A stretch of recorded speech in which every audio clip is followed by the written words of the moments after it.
Hey everybody, I'm Tyler. This is my co-host Brad, and today we're dropping a house on the wicked hag of the East. Then we're looting her body. Brad, things look a little dark today. I'm scared. What's up with this? Did you know, Tyler? Our characters died. Oh, not again. Not again! No! Because it's happened more than once. It won't be the last time. But yes, as you can read on our clickbait icon. What's it called? No, it's not an icon. The thumbnail, Tyler. The thumbnail. Our clickbait thumbnail. Obviously, Tyler doesn't make those. That's not my job. It's not my forte, man. You're right. You're right. Just the pretty face. Just put me in front of the camera. The unseen servant does it, so it's totally fine. It's the unseen servant. I don't do it either. It's mindless. It's the unseen servant. So we don't know what he put or what he's going to put. Can't see him. Can't see him. He just does his work, and we just take it because that's what they do. That's right. But today, death, dying, not coming back, death to life. Because, sometimes in your game, that's what happens. It happens. You don't come back every time. I mean, we all wish you would. Some DMs maybe are really nice. Sure. I'm not as nice. You have to pay for it. Says the guy who, well, actually, that's true. That's actually very true. We should talk about that more at the end of the video. But yes, we're talking about dying, not coming back. Right. The feature of D&D that nobody likes to talk about. A feature. Not a bug. There's a bunch of pages about it, right? It talks about it in the book. It's not like it's like, if you accidentally die, don't worry. The game just has a reset button. As a DM, push button. There's nothing in the DMG that says make sure not to kill your PCs. You're right. Now that said, feature. I mean, if you're a gamer and you know the difference between a feature and a bug. Dark Souls, you got one shot and you died. Feature. It's the way the game goes. You're playing Halo and you fall through the floor and you just keep falling forever. Bug. That obviously does not belong in the game. Death in D&D is a feature. It is not a bug. It's meant to create more epic storytelling. It's to create stakes, better stakes. Well, I actually think that's exactly it's the stakes, right? Like, if any, I mean, you go into the flavor of D&D too, right? It's like not everybody is a hero, not everybody is an adventurer, right? Because if everybody could do it and could survive, there would be no more farmers. That's right. Right? The fact that nobody would be brewing potions. Nobody would be brewing potions. For you to buy healing potions. It's for you to go on an adventure with and use, right? An adventure. So again, like it's part of the game, right? It happens, right? Yes. And it sucks when it happens, but it's adventure is dangerous, right? If you decide that your character is an adventurer, he goes on delves in dungeons and he looks for buried treasure. He fights the dragons. He goes against the tyrant, or whatever it may be, so he can have the cool name and glory and the loot that comes afterwards, right? She should be prepared to die. Absolutely, yeah, and having that mentality and understanding that at the beginning that it's a feature and not a bug is crucial. Now, so that everyone knows we're not unsympathetic or unempathetic. Brad here has died so many times. I'm just kidding. I have no remorse for you because I've died too many times. Brad has died so many times. Oh, sure. The fun trap arrow to the head. Yep. Trying to disarm it, and you fail the roll. And that's it. That's it. Goodbye, Rogue. That was a fun 2 levels. Let's start again. I don't got this, guys. But I mean, there's always, the thing is, I think oftentimes we would all hope that the death for our character is glorious and amazing and self-sacrifice for somebody or in the name of your Lord or for a good cause, right? Sure. It doesn't always happen that way. No. Nope. And that's okay. Sometimes the party splits and it's because they decide to leave you behind. That's right. And then you fall in the pit of lava. That's right. That happened. That's right. Or your party member picked up some cursed swords. Yes. And you were the righteous, noble knight who was also a monk. And so I stunning strike him, and I'm just like, I'm going to take these from you now. And as I'm trying to peel him off of his hands, he attacks me. Because he's cursed now. He's cursed. To attack whatever attacks him first, which is stunning strike is an attack. And he rolls. And I'm sitting there, and I'm like, and he's like, I missed you. And I'm like, really? What would you get? And he's like, oh, I got an 18, so that's going to hit you, but then I got a nat 1. And Brad's like, Sorry, these swords swap your rolls, so one is a crit. One is a crit. Goodbye. He kills me so dead. It was great. Well, 2 days later, everyone looked at me like, what did you just do? It's so true. It's so true. It's like that's a tough pill to swallow. Like, we're not sympathetic. We are sympathetic. It happens. Dying can be really rough, and you're like, I love this character, but he hasn't caught his master's killer yet. And it's like, well, and that's the thing in the game, right? I mean, I think we'll all acknowledge, right? Your character dying in the game. Yeah. I mean, we take the time to become the backstory and to build the character and to play, and we're there. We play for months. We get the levels. We think about him. What do you want to do next, right? And so when he dies, like it does suck. Like it does suck. Nobody starts the game and says, "Yep, I'm excited for my character to die tomorrow." It's like, it's true. Nobody wakes up and says that. Nobody hopes their character dies in 3 months, in this session, or nobody wants their character to die, but it does happen, right? And so, just acknowledge it. Yes, dying sucks. Absolutely. But I think we can hopefully all look back, and you probably have some good, fun stories about, it was a funny moment. It was cool. It was clever. Or we look back and say, that kind of sucked, but, it's a good, memorable moment for the table that we always remember now. Like, we just are always careful when we see a stone that's uneven on the floor. Or you're wary of that weird statue with a pointy tongue. That happens to be the arrow that hits you in the head. Yeah, exactly. Right? Yeah, and I mean, acknowledging, and everybody at the table should be understanding that, dying sucks, and it can create like tense table moments. So a great principle if you're dying, and we've even seen, people who are paid to Twitch stream and play games, like the Critical Role guys, when their characters have died, a lot of them get up and walk out of the room.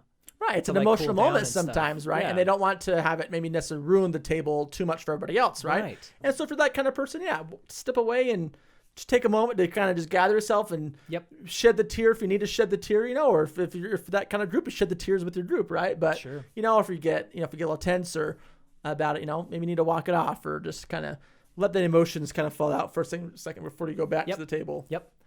And there's nothing wrong with that. I think anybody at the table would acknowledge and be like, yeah, that's totally fine and appropriate behavior. I totally agree. And it's grown up. Right. It's grown up. It's mature to step away when you're feeling kind of like so if you're 10, you're playing D&D or whatever. It's okay to cry. Just kidding. Don't. I meant walking away. Oh. Oh. I thought you were talking to the grown-ups here. I think I need to leave, Tyler. But I think I need to roll. I don't think I need to roll a character for myself that's a little higher in age. Just kidding. Jax, that was sad. Yeah. Jax died. Although I did wish him back. You're as right. a halfling. I had a human, and he was supposed to be he was supposed to be the adventurer that was like, he left and he got out before he died. Right. And then he gets roped back into an adventure again, and then he actually died again this time. And the party decides to get a reincarnation spell. That's right. And he comes back as a halfling. Jax was not happy. Could have wished for anything, and it was like, reincarnation, let's do that. Bring him back in his prime, and it's like, well, resurrection. Prime as a halfling. None of that brings them back younger, but reincarnation can, technically. Right. It's pretty cool. So when you're that was a fun moment. When you're in a death situation, what we think might be a really great principle, especially if the situation feels tense, don't start trying to break down people's decisions or try to break down the DM's decisions, or, the really dysfunctional way to look at it. Or criticize others because they got in the way. Why didn't you do this one thing for me? Why didn't you heal me? Yeah. Ultimately. I don't have heal spells. You're supposed to. In order to die in Dungeons and Dragons. Usually it's a bad roll to dice. Dice. It's how you can remember. With dice. It's these guys' fault. You live or die by the dice. That's like right. If I were to roll a death save right now. So now I rolled a nat 1. That's 2. See, I would almost be dead. And if I rolled again. Okay. I'm safe. 2 and 1. But we gotta go another one. Oh, 2 and 2. Still safe. It could go either way. Ooh, I'm safe. I rolled an 18. So 11, 13, and 18. I would have lived. But sometimes you don't roll the 18. You roll the 5. That's right. And you're like, guys. Yeah. I'm dead. Right. And you get up and you walk away for seconds. You come back, you say, but I got this great new cool character. Sure. Yeah, there was the roll to hit. There was the roll for damage. There was all the rolls leading up to this roll. D&D is a game of dice, right? Game of dice. You gotta accept the dice rolls for what they are. If you didn't want to play a game of dice rolls, then I would say don't play D&D. So if you're a player, before you blame your DM, blame your dice. And before you blame your other players at the table, blame your dice. Blame your dice first. Before you blame yourself. And then yourself, blame the DM. Just kidding. Don't blame the DM. Blame your dice. Never blame the DM. And as the DM, blame your dice. That's where the die rolls go. Sometimes it's the way it is. Sometimes you just roll the crit. Right. That's gotta be the fallback. That's gotta be the mentality. Right. Everyone at the table should be on the same page. No, there's no decent DM out there that's just gonna be laughing maniacally at you, unless it's nervous laughter because they feel awkward. But actually, I think I did that once. Maybe. That's why I stopped getting pizza for a while. Just kidding. Oh, no wonder you guys hate me as a DM. It's because I laughed at you when you died. Granted, it was funny when the arrow hit me in the face. But yes. Karma. It always come back at you. Dice are the kings of karma. Well, and again, decent people at your table, everyone at the table is going to be like, man, that really sucks. That really sucks. That really sucks. And everyone should be saying, that really sucks. Stupid dice. And I mean, take it out on the dice. And I would say in these moments too, like, I think what is fun that we do at our table. Yeah. As a DM, I have to give my PCs a moment to have a kind of a death round. Like, okay, they're dying. They know they're dying. Yeah. Think of that moment to kind of like give their last words, like, go on without me, or, get the stupid thing, or, and it kind of gives you kind of. I'm sorry. I just thought of something really funny. What? Go on. No, go for it. Okay. So before you forget, this is a really dumb, awesome episode of Simpsons where Marge is reading the horoscopes and she's like, homie, your horoscope says you're gonna die today. And he's like, oh, those are stupid. And she flips to her horoscope and she says, my horoscope says your husband's gonna die today. She says, homie, I'm scared. And he goes, stupid horoscope, forget it. And on his way to work, just all these tragic things are happening, and these trees are getting struck by lightning and falling right in front of him, and he swerves around it and he's like, stupid horoscope. And then at one point, this bunch of pickaxes that are in the back of a truck, it just explodes, and a pickaxe comes straight through his windshield and stabs him in the head. And he goes, bloopy blorp bloop. And I'm like, that's the best death rattle for getting shot in the head with the arrow trap. Just be like, bloopy blorp bloop. And again, try to keep it light as much as you can. I mean, you took a lot of effort into this story. It can be serious, but it can be light. It can make the choice that's going to keep the game fun, keep the game positive, keep the game rolling. I mean, again, it's kind of funny. In one game I was playing with my brother, right? We're always notorious for whenever we go in a dungeon. We have, a crossroads to go. We always go left. Sure. Yeah. Much to our chagrin, is really hilarious when wizards add it as a quirk, flaw. As a flaw in the background for the archaeologist, right? Where you always go left. I always go left. Because the funny thing is in a past game, I can't remember how long ago it was, but we were in a dungeon and we went right, and he died. And unbeknownst, the DM gives a death round. It's like, we should have gone left. And so now we always go left. It's because every time he's gone right, he's died. So it's just past ghosts are haunting his character to say, go left. Oh my gosh. So I don't think I've ever told that story before, but it is kind of funny, right? Some of these experiences will live with you for the rest of any game, any campaign you'll ever play, right? I love that so much. And so sometimes, if you give yourself the death rattle, it could be, blooby blobby blorb, or it can be, oh crap, I should have turned my pick to the right, not the left, or hey, that's an arrow trap, and you can make it funny or light, or find my son, he lives in this city, right? His name is this, right? It's cool. Go find his son. That's my new character, right? Right. You know what I mean? That kind of stuff could be way cool. No, for sure. And again, if it's not a very heroic deck, you can make it heroic with what your last scene is, right? And just as you said too, that's a really neat idea where it could be a potential future character the person plays, right?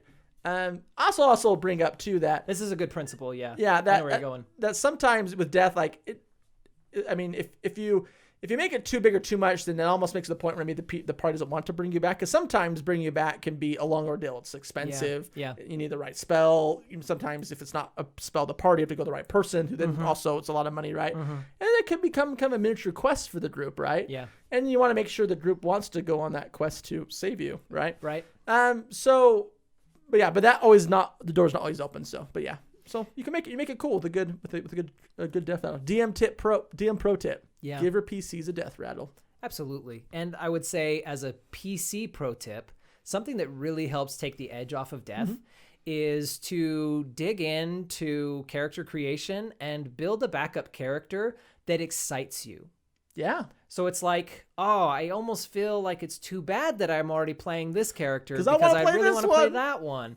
Like, again, it can take the edge off. It still sucks. Sure. And but certainly the time spent with that character is not wasted. Like, that's the wrong mentality to have. Like, and even if their story didn't end the way you wanted it to, like, your new character could be all about trying to bring people back to life.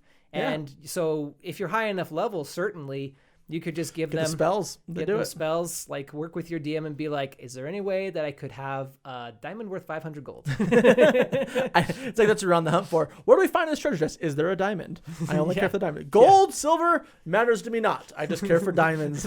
I'm a diamond collector. I work with jewel tools. I'm a jewel crafter. I need diamonds. But I would also say too, kind of a fun thing to do and a neat thing to kind of help give people closure with their character, is to have the PCs hold a vigil or a wake or something for their character, right? That's a good table tip, yeah. Yeah. Absolutely. Give it some sort of weight. People should tell stories or sit down and cheers to their life and, have that nice drink, that mug of ale, toast your character and the glories you did in battle, right? That's right. All that good stuff. And if you have a lot of trepidation or anxiety about your character dying, I suggest you just have your characters die a lot. Just get over it. Yes. Exposure therapy. Maybe harsh, but it will work. Right. And it'd be neat, actually, if you're really terrified about your character dying. Again, it is a feature of the game. Getting over that is pretty important for you to enjoy the game. Right, and I say with any group, it's a feature, it's not a bug, and that also means when you die, it's not the end either. Correct. Right? The game is still going, it still moves on. Yep. Doesn't mean you have to leave your table or that's it or that's over. It's like you can, again, roll a new character and get back in the game and and keep going, right? That's right. I'm sure any DM is pretty clever and can help you find a good way to integrate your new character back into the group. Yeah, fun thing to do as a PC. Consider building a character who is just looking for that glorious death. The character who, when they get in too deep, they're just like, go on without me, I'll hold the line, or and it's I will defend this bridge to my dying breath. That'd be great if you just keep surviving and being like, that'd be so hilarious. This is just my throwaway character. I want to die. It's like the old barbarians. Like, I am here because I want to die. Right. I don't want to just die in my bed. I want to die on the battlefield. I want to die on my feet with my and sword you try in my and die, hands, and it'll be hilarious to be like, remember this guy? Like, everybody else, your whole party's died, but the guy who wants to die is still alive because that will happen. That would be pretty great. Besides, barbarians are pretty tough anyway. They're hard to kill. I'd say a really good final tip that we would want to share is to understand your game. We made the comparison to Dark Souls earlier. Yeah. Dark Souls is really super hard mode. And I mean, even in Skyrim, you can play it on Legendary or you can play it on Normal or Easy. I mean, if you're playing basically Attack on Titan, people are going to die a lot. Have 2 or 3 backups ready to go, right? Right.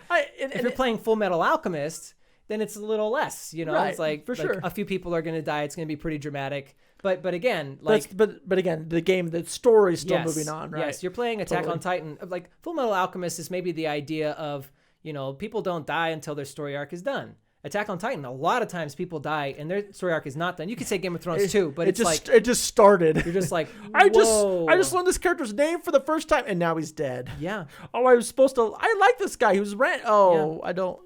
Or you're sitting there watching season 4. I won't spoil it, but and you're just like, it's so great that like there's this core group of people that have plot immunity now because none of them will.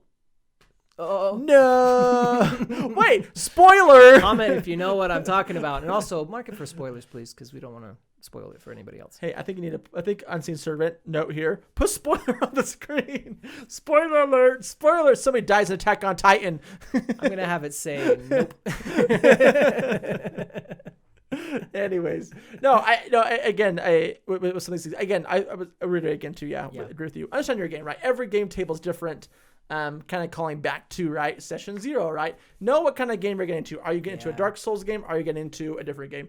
I've heard of some DMs, right, who actually like to cap 8 PCs HP at like 20. Wow. Which is, I've always thought that could be kind of fun to do. Fascinating. I know, because I want to get a more realistic feel. And so again, if that's the kind of game you're getting into, just know, like, yeah, I mean, I might die, and so be ready for it, right? And again, any game you could die, but it's good to know what kind of game you're going to be playing, so you know what to be prepared for and what you should do when it comes up. So, absolutely. All right, guys, thanks for joining us tonight. It was a fun discussion on death and dying and not coming back. And not getting back. But we hope to catch you next time, because we will be back. We're actually not dead, Tyler. If you didn't know. Actually, I might be. Let's see. All right, 18, that's a good pass. I lived. 17, that's wow, 2 you're good like passes in a row. Look at me go. Okay, that's a fail. That's a 7. That's a 3. Oh, Tyler. I want to motivate with the jail box, but it's not here. He's on the line. All right, 2 and 2. Here we go.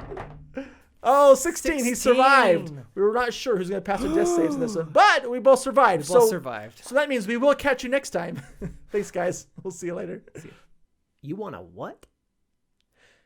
No, you cannot do that. Okay, I will look it up. It is in